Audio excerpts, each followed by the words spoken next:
को महामंगल। आत्मज्ञानी सद्गुरुदेव युग प्रधानाचार्य सम्राट पूज्य श्री सिंहजी महाराज साहब, उत्तर भारतीय पर्वतरी श्रमी सूर्या डॉक्टर रानी श्री सरिता जी महाराज साहब, सरल आत्मा सरल मना सद्गुरु कन्या श्री अजय कुमारी जी महाराज साहब, श्रवणी गौरव प्रज्ञा ज्योति प्रवचन प्रभाविका डॉक्टर रानी श्री शिवाजी महाराज साहब के पावन पवित्र चरण कमलों में कोटि कोटि वंदन। आज की प्रातःकालीन प्रवचन सभा में आप सबका हार्दिक स्वागत है, हार्दिक अभिनंदन है।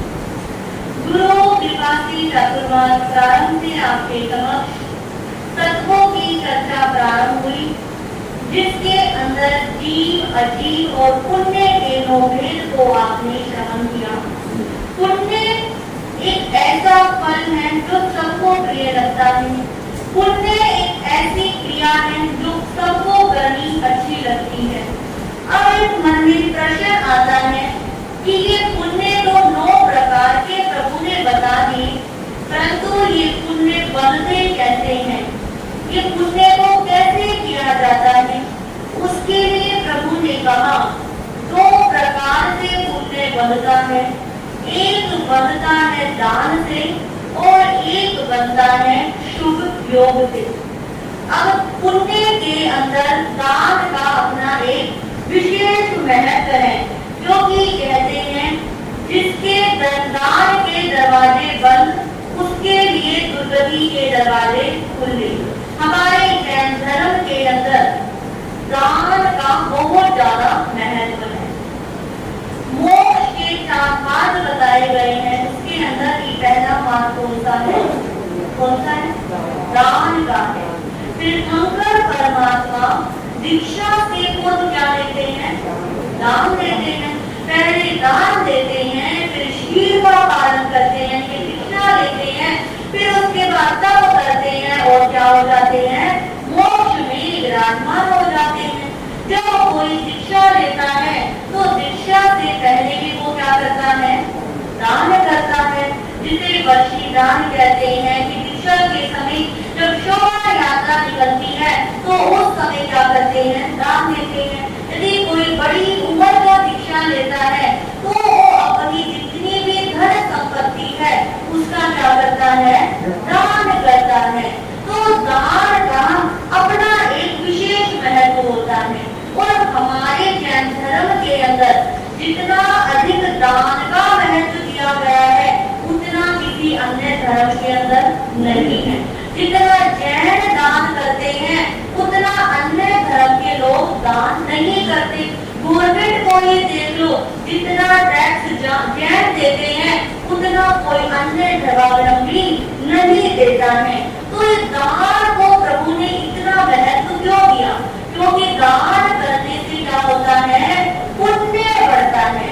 तो प्रभु से पूछा गया कि हे प्रभु, रोज की जीवनचर्या के अंदर इस दान को कैसे अपनाया जाए?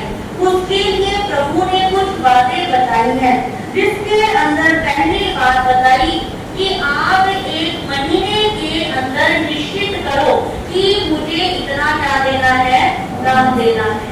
पहले के समय में जो जितने भी सच्चे श्रावक होते थे वो अपनी आय को 4 भागों में क्या करते थे? डिवाइड करते थे। कि पहला भाग व्यापार के लिए, दूसरा भाग घर में खर्चे के लिए, तीसरा भाग उससे बचत के लिए रखते थे और चौथे भाग को वो क्या करते थे? दान करते थे। पर आज के समय में ये दान की परंपरा क्या होती जा रही है? कम होती जा रही है। लोगों के दिमाग में सेट हो गया कि जो समाज वालों को चाहिए होगा तो वो अपने आप क्या कर लेंगे? मांग लेंगे, और जब मांगेंगे तब क्या कर देंगे? दे देंगे। परंतु पहले के जमाने में जितने धंधे अच्छे चलते थे उतने आज के समय में क्या नहीं है? धंधे अच्छे नहीं है। क्योंकि पहले के समय में लोग पहले ही क्या निकाल देते थे? दान निकाल देते थे। आपके धंधे में कोई लॉस हो जाता है उसको भी तो क्या करते हो? सहन करते ही हो ना। किसी ने पैसा ले लिया और वो पैसा नहीं दे रहा उसको भी तो क्या करते हो? सहन करते हो। घर के अंदर किसी को बड़ी बीमारी आ गई और आज के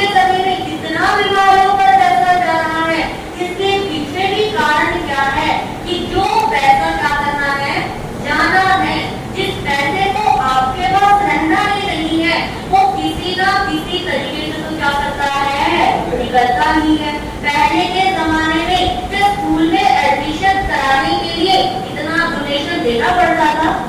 बताओ, नहीं देना पड़ता था।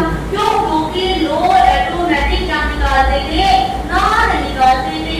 कहते हैं एक बार एक संस्था के 4-5 व्यक्ति एक बहुत बड़े पहला जमाना सेठ के पास गए कि इससे क्या लेते हैं? अच्छा दान लेते हैं। अब सेठ से बातचीत करी और इतने में क्या होता है, उस सेठ ने कह दिया कि मैं 5 लाख का क्या करूंगा, वो चेक ले लूंगा। अब जैसे ही वो अपनी चेकबुक लेने के लिए कमरे में जाता है और इतने में उसका फोन बज जाता है और फोन ऐसा बजता है, वो मैसेज ऐसा आता है कि आपकी फैक्ट्री में क्या लग गई? आग लग गई। अब वो जो संस्था वाले बैठे थे पैसा लेने के लिए, वो क्या सोचते हैं कि अरे ये फोन 10 मिनट क्या आ जाता, बाद में ही आ जाता, कम से कम हमें तो क्या मिल जाता? चेक मिल जाता। यदि ये ही स्थिति आपके सामने हो, आप दान देने जा रहे हो, इतने भी कोई अचानक लोग का मैसेज आ जाए, तो आप क्या करोगे? क्या करोगे? दान बाद में देंगे, पहले क्या देखेंगे? लोग को देखेंगे। पर वो सेठ क्या करता है, उस चेक बुक में उसने जो 5 लाख का दान देना था, उस चेक बुक में 10 लाख क्या करके आता है?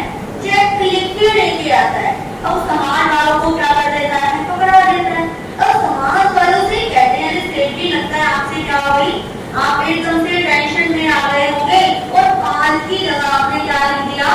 10 लिख दिया, 10 लाख लिख दिया। अब वो सेठ कहता है नहीं, मैंने अपनी पूरी सचेत अवस्था में क्या लिखा है? 10 लाख लिखा है। क्योंकि देखो अभी मेरे पास पूर्व का क्या है? पुण्य है, और अभी पाप का कर्म क्या आ रहा है? उन्हें में आ गया कि फैक्ट्री में क्या हो गया? आग लग गई, लॉस हो गया। परंतु जब मैं पुण्य कर सकता हूँ तो मैं आए हुए पुण्य को, अवसर को हाथ से क्यों जाने दूं? अब मैं ये पुण्य करूंगा, मैंने 5 की जगह 10 लाख दिए हैं, तो वो मेरे पैसे का क्या होगा? अच्छा ही सहयोग होगा और उससे जो भी कार्य किया जाएगा उसका मुझे क्या लगेगा? पुण्य लगेगा। तो प्रभु ने कहा कि ऐसी धारणा वाले बहुत कम क्या होते हैं? व्यक्ति होते हैं कि जो पहली बार तो दान देने की क्या नहीं आती? भावना ही नहीं आती। यदि भावना आ भी जाए तो मन में सो प्रश्न कहते हैं, क्यों दे, किस लिए दे, पता नहीं क्यों भाग रहे हैं, क्या करेंगे। परंतु जो निस्वार्थ भावना से दान देते हैं उनका पुण्य कर्म क्या होता है? बनता है। और कहते हैं पुण्य करने से, दान करने से व्यक्ति का संस्कार क्या हो जाता है? सीमित हो जाता है। ठाणार्थ सूत्र के अंदर दान के कुछ प्रकार बताए गए हैं, जिसके अंदर पहला बताया है अनुकंपा का दान। इसका दान अनुकंपा। अनुकंपा किसे कहते हैं? दया करना, किसी के ऊपर करुणा करना। सम्यक दृष्टि जीव का लक्षण भी क्या होता है? अनुकंपा होता है कि जिसको किसी गरीब को देखकर, किसी भिखारी को देखकर, किसी मांगने वाले को देखकर एक मन में दया आ जाए तो समझना ये कौन सा जीव है? सम्यक दृष्टि जीव है। और किसी के सामने बेचारे हजारों लोग असहाय पड़े हैं, पीड़ित पड़े हैं, जिनके खाने के लिए दाना नहीं है, और फिर भी मन में दया ना आए तो समझना ऐसे व्यक्ति के पास से सम्यक दृष्टि क्या है? बहुत दूर है। तो अनुकंपा दान कैसे कर सकते हैं? उसके लिए पहली बात प्रभु ने बताई कि आप गरीबों की मदद करके क्या कर सकते हैं? अनुकंपा का दान कर सकते हैं। कि आपको दिख रहा है कि इस व्यक्ति को क्या है? अभी भोजन की जरूरत है, इसको भी कपड़ों की जरूरत है, इसको भी पैसों की जरूरत है, तो गरीब व्यक्ति की मदद करके आप क्या कर सकते हो? अनुकंपा का दान कर सकते हो। दूसरा कहते हैं साधर्मिक बंधु की मदद करके। साधर्मिक बंधु किसे कहते हैं? ये जो धर्म हम पालन कर रहे हैं वही धर्म कोई दूसरा व्यक्ति पालन कर रहा है, यानी कि जैन आपस में क्या कहलाते हैं? साधर्मिक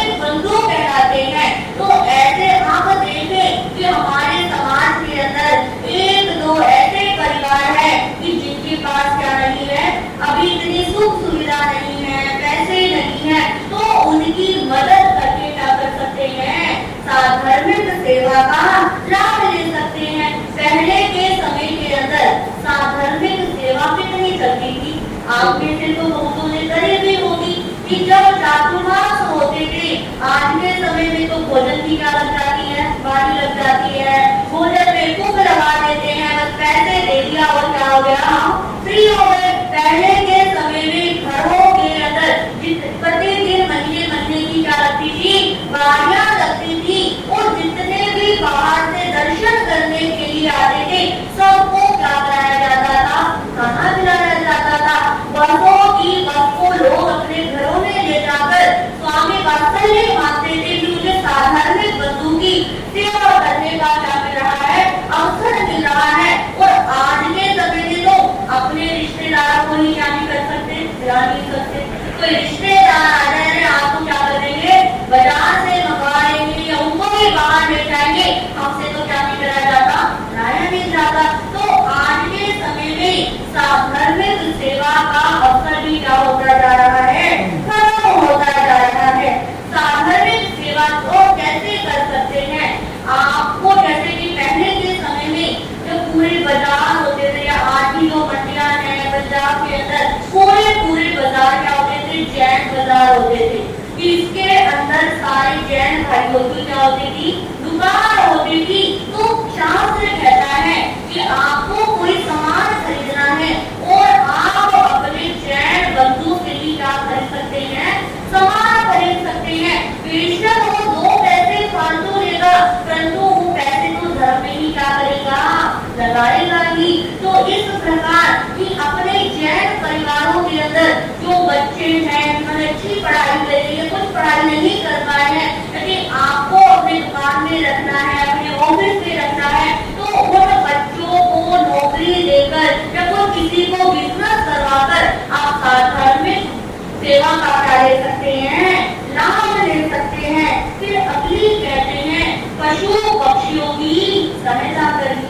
अब पशु पक्षियों की सहायता तो क्या हो जाती है, फिर भी बहुत हो जाती है। तो गायों को भी क्या करते हैं, खिलाते हैं, कुत्तों को भी खिलाते हैं, पक्षियों को भी खिलाते हैं। कोई कबूतरों को दाना डालता है, कोई चिड़ियों को दाना डालता है, कोई कौओं को कुछ डालता है। तो इस प्रकार कहते हैं कि दाना डालना अलग बात है, परंतु आपने कोई पक्षी देखा, कोई पशु देखा कि उसके शरीर में घाव हुआ है, कि उसकी बॉडी पार्ट में कहीं कांटा लग गया है, कोई वेदना है, तो उसकी वेदना को दूर करा के भी आप अनुकंपा दान का क्या ले सकते हैं, लाभ ले सकते हैं। फिर इससे अगला चौथा कहते हैं आपके नीचे काम कर रहे व्यक्तियों की मदद करें।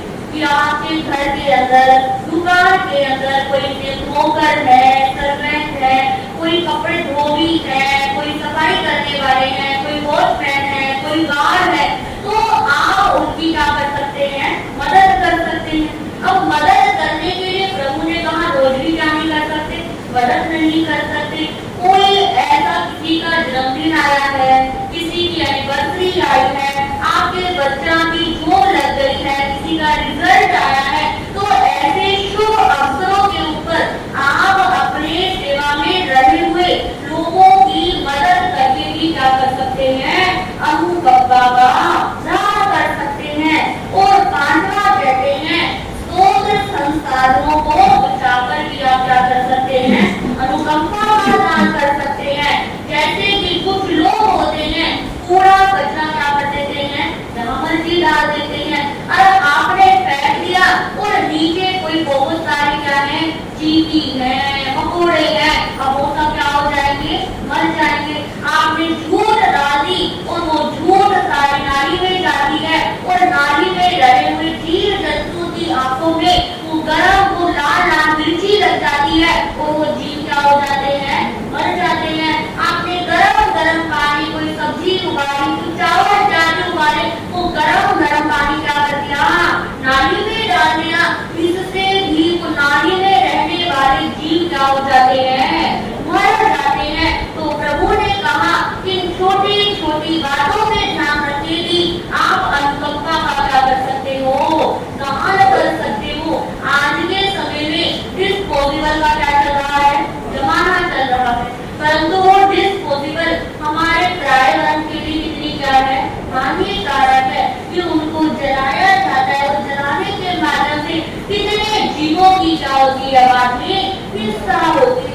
तो इस प्रकार प्रभु ने ध्यानक सूत्र में पहला दान का प्रकार बताया अनुकंपा का दान। फिर दूसरा आता है ज्ञान दान। ज्ञान दान के लिए कहते हैं नॉलेज इज पावर। ये ज्ञान एक ऐसी शक्ति है जिस शक्ति के आगे सारी शक्ति क्या हो जाती है, फीकी पड़ जाती है। आपने किसी को पैसा दिया, वो पैसा तो कुछ समय के बाद क्या हो जाएगा, खत्म हो जाएगा। आपने किसी को कपड़े पहनने के लिए दिए, कपड़े भी एक समय के बाद क्या हो जाते हैं, फट जाते हैं। आपने किसी को भोजन करवाया, वो भोजन खाने के बाद फिर दूसरे समय वापिस क्या लग जाती है, भूख लग जाती है। परंतु शास्त्र कहता है कि आपने किसी को ज्ञान दिया है, वो ज्ञान उसका इस जीवन में भी सहयोगी बनता है और आगे आने वाले जीवन में भी क्या बनता है, सहयोगी बनता है। हम दान को दो प्रकार से कर सकते हैं। एक कर सकते हैं शैक्षणिक तरीके से और दूसरा कर सकते हैं आध्यात्मिक तरीके से। शैक्षणिक क्या होता है कि किसी को आपने पढ़ाई के साधन क्या कर दिए, दिलवा दिए, किसी की फीस भर दी, किसी को स्कूल बैग दिलवा दिया, पुस्तकें दिलवा दी, नोटबुक दिलवा दिया, स्टेशनरी का सामान दिलवा दिया। तो ये ज्ञान कौन सा होता है, आपका शैक्षणिक ज्ञान होता है। और दूसरा होता है आध्यात्मिक ज्ञान कि धार्मिक स्थान में आपने जो पढ़ रहे हैं, जो बच्चों ने कुछ याद किया है या जो महिलाओं ने कुछ याद किया है, उनको आप प्रोत्साहन देकर आध्यात्मिक दान का लाभ ले सकते हैं। या जिन स्थानों के अंदर कोई धार्मिक उपकरण का दान देंगे, जिन स्थानों के अंदर जो सूत्र नहीं है, उन सूत्रों को मंगवा कर क्या कर सकते हैं, आध्यात्मिक ज्ञान ले सकते हैं। जैसे कि अभी अंतर्गत सूत्र की वाचना चलेगी पर्यूषण पर्व में। अब जिनके पास पर्यूषण पर्व में पढ़ने के लिए आगम नहीं है, वो चाहते हैं कि हमें आगम कहीं से मिल जाए, तो आप अपने पैसों से वो आगम मंगवा के सबको पढ़ने के लिए क्या कर सकते हैं, दे सकते हैं। ये ज्ञान दान कौन सा आएगा, आपका आध्यात्मिक दान आएगा। इसके बाद तीसरा दान आता है सुपात्र दान। सुपात्र दान किसे कहते हैं, आपकी दृष्टि में कौन है सुपात्र दान? सुपात्र दान के लिए प्रमुख होते हैं साधु और साध्वी। इस साधु साध्वी को किया गया दान इस दान की श्रेणी में आता है, सुपात्र दान की श्रेणी में आता है। और सुपात्र दान देने से व्यक्ति संसार परित हो जाता है, उसका उच्च कर्म का बंध होता है, इतना लाभ होता है सुपात्र दान का। जैसे कहते हैं कोई बहुत बड़ी कंपनी है, उस बहुत बड़ी कंपनी के अंदर आपको 1% पार्टनरशिप क्या हो गई, मिल गई। अब उतनी बड़ी कंपनी 1% पार्टनरशिप मिल गई तो उसका जो इनकम आएगी वो कितनी क्या होगी, बड़ी होगी। आपको 90 की जरूरत नहीं होगी, सिर्फ 1% से ही क्या चल जाएगा, काम चल जाएगा। उसी प्रकार कहते हैं कि आपने साधु साधियों को कुछ दान दिया है तो आपकी दी हुई दान की जो चीज है, जो आहार इत्यादि है, वो अपनी साधना में ही क्या करेगा, उनकी साधना में सहयोगी बनेगा और उसका कहीं ना कहीं प्रॉफिट किसको मिलेगा, आपको मिलेगा ही मिलेगा। तो आहार सुपात्र दान का लाभ आप कैसे ले सकते हैं? जैसे कि जब भी आप स्थानक के अंदर आते हो, प्रवचन सुनने आते हो, दर्शन करने आते हो, साधु साधियों को भावना ला सकते हो कि महाराज हमारे घर पे पधारना, कोठी का क्या देना, लाभ देना। फिर दूसरी बात कहते हैं कि आपके घर पे साधु साथी आ गए हैं तो पूरी श्रद्धा भाव के साथ क्या ठहराना, आभार ठहराना कि आज का एक कितना बड़ा सौभाग्यशाली दिन है कि मुझे कुछ देने का क्या मिल रहा है, अवसर मिल रहा है। और तीसरी बात कहते हैं कि साधु साथी यदि आपके घर पर आ गए, आपकी अपार्टमेंट में आ गए, आपके मोहल्ले में आ गए, आपकी गली में आ गए, आपकी लाइफ में आ गए, तो आपने जैसे आहार पानी बहरा दिया तो आपके आसपास जितने भी घर हैं वहां पर जाकर उनका दरवाजा भरवा दिया, उनको बता के भी आप आहार पानी का क्या ले सकते हो,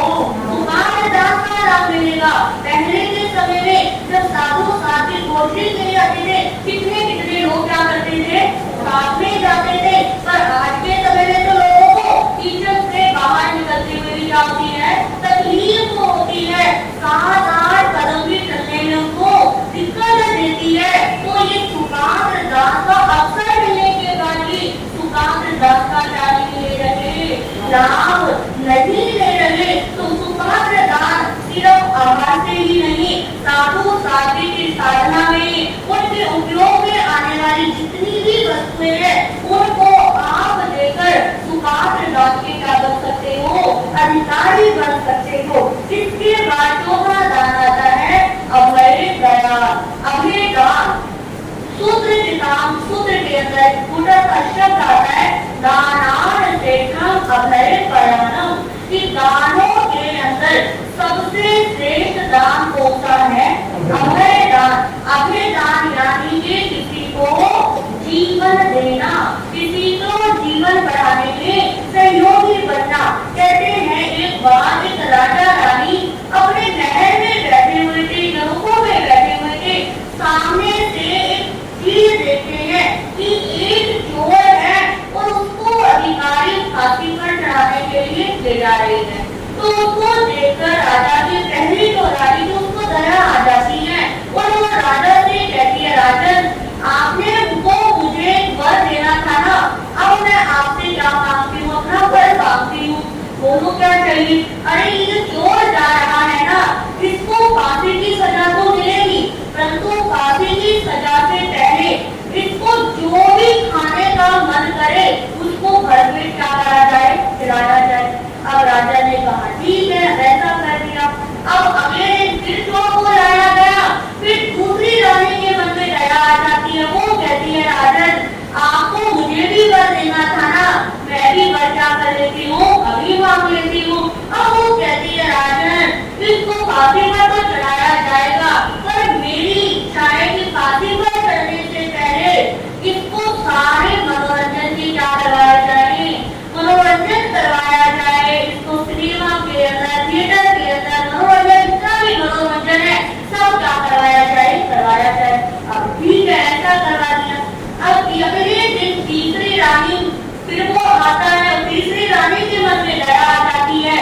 अब वो कहती है राजन मुझे इस चोर को देख के मन में ये भाव आ रहा है कि आपको वर देना ही है तो एक वर मुझे दे दो कि इसकी सजा को क्या कर दो?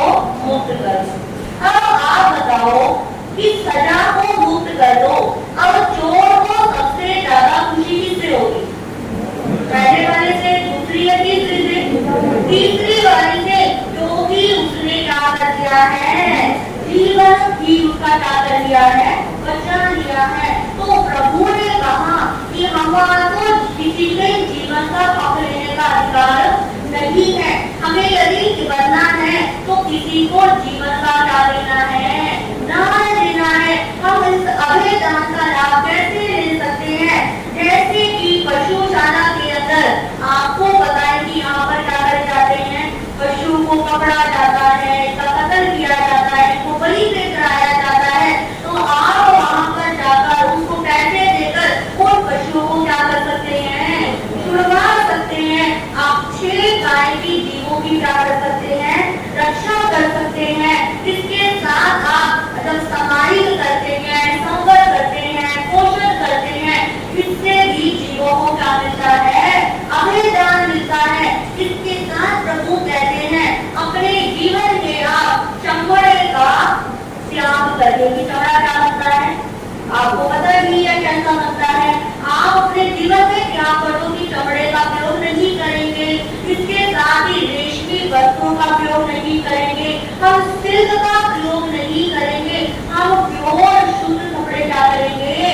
पहनेंगे। तो जो सिल्क बनती है उसके अंदर भी कितने जीवों को क्या करा जाता है? मारा जाता है। उसके बाद जाकर क्या बनती है? वो सिल्क बनती है। और कपड़ा तो पहनने के लिए क्या है? और भी बहुत कपड़े हैं। तो जीवन के अंदर कुछ बातों का संकल्प करके हम क्या कर सकते हैं? पुण्य का लाभ ले सकते हैं। और पुण्य को लेकर छोटी सी बात और याद आ रही है कि कुछ लोग क्या करते हैं? कुछ लोग कह देते हैं कि महाराज ये तो प्रशंसा के लिए क्या देता है? नाम देता है। ये तो नाम का क्या है? भूखा है। प्रशंसा कर दी, नाम दे दिया, माला बना दी, इससे जितना मर्जी क्या करवा लो? दान करवा लो। इससे अच्छे तो क्या है? हम ही है। हमें नाम की भूख नहीं और हम क्या नहीं करते? दान ही नहीं करते। इसका समाधान प्रभु ने दिया है कि इतना सारा धन सबके पास होता है, सबके पास अपने हिसाब से अच्छा क्या है? आज के समय में धन है, परंतु उसके अंदर देने की तो क्या आ रही है? भावना आ रही है। चाहे वो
कभी कभी है, इतना सारा पुण्य का फल क्या हो रहा है, आपको मिल रहा है। ये उसी का परिणाम है कि पिछले जन्म में आपने क्या करा है, किया है। तो प्रभु ने पुण्य के माध्यम से हमको समझाने का प्रयास किया कि हे साधको, यदि जीवन में को सफल बनाना है, आगे की सीढ़ी को सुरक्षित रखना है, तो क्या करो, क्या करना है, दान देना है।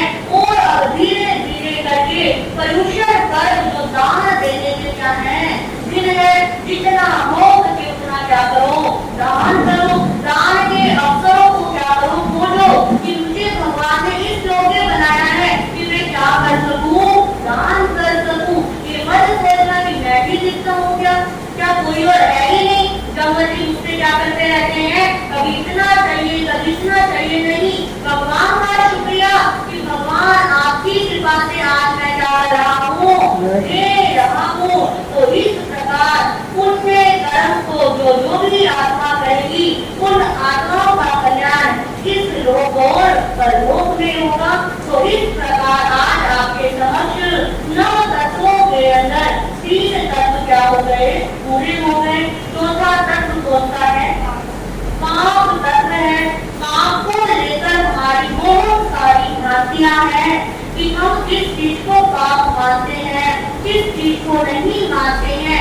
वो सब चर्चाएं आपके सामने होंगी। और वो काम कितने हैं, 18। पुण्य कितने थे, 9 पुण्य और काम कितने, 18। देखो धर्म करने के साधन आदि और काम करने के साधन डबल।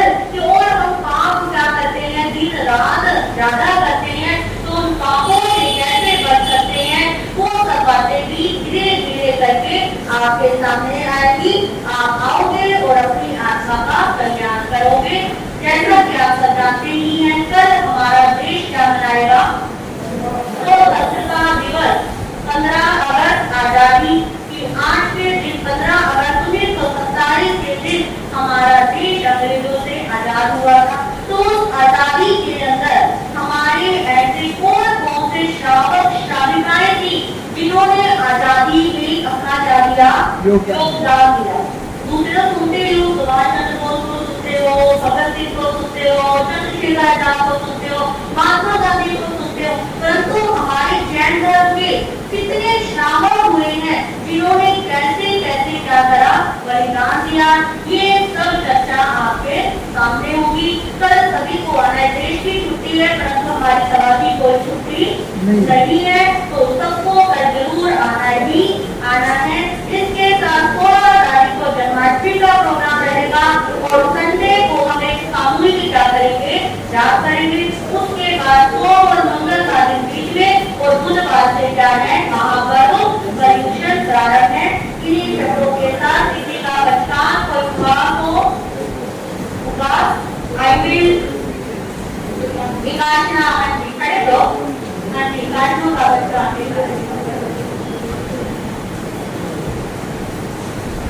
क्या बोल रहे हो।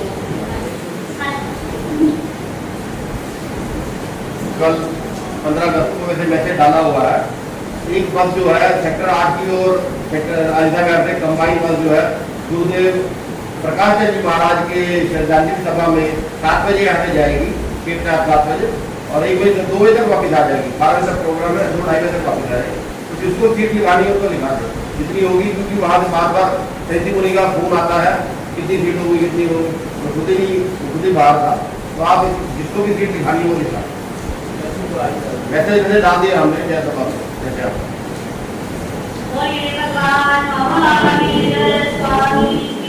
संसार के सभी महापुरुषों की पर 15 अगस्त पे यदि किसी भाई बहन को अपने कुछ विचार रखने हो तो वो भी क्या रख सकते हैं।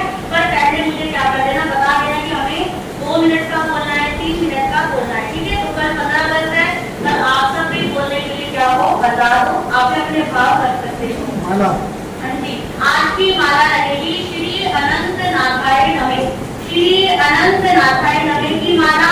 और त्याग के अंदर अनार और अरबी का त्याग रहेगा। त्यागो से नमो हरिनंदन, नमो सिद्धानंद, नमो हरे ज्ञानम, नमो वज्राय